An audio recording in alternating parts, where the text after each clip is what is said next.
Michel once said, "If one day you hear the Europeans praise me, know that I have betrayed you."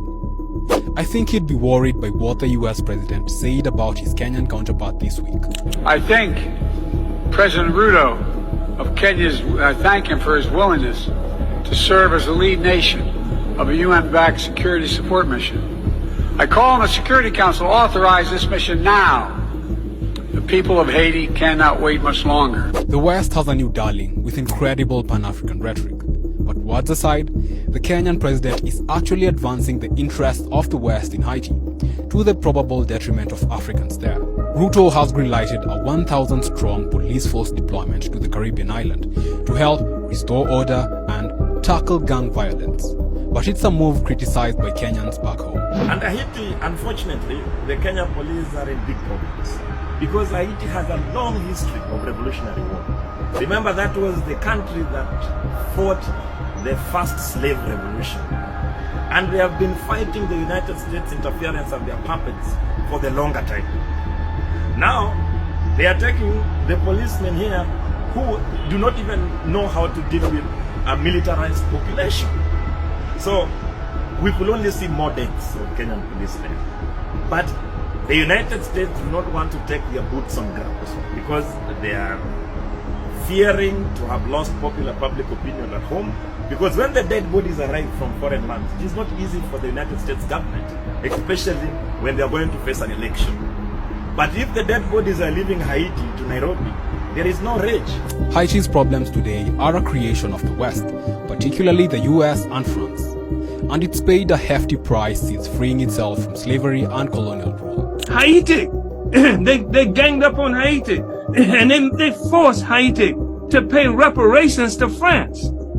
Can you imagine that? Talking about reparations, they want to put me in prison by talking about reparations to black people, but they made black people in Haiti pay reparations to France for almost 100 years. And then they robbed, the U.S. Marines looted the treasury of Haiti, took all the gold out of the treasury and brought it to New York. And they talk about how poor Haiti is and how Haitians can't do it. Even in recent times, the country remains choked by imperialism. Foreign interventions have been one of the tools. After the US overthrew popular leader Aristide and enacted a UN occupation in 2004, it only led to misery for Haiti's people. The UN peacekeeping force was responsible for the cholera epidemic that killed thousands, alongside mass rapes of Haitian children and deaths of countless others. So they haven't been able to swell. They haven't been able to stop the people's resistance in Haiti, no matter how much oppression that they've laid at their footsteps. The idea is through these forces, the forces that the Haitian people haven't called for.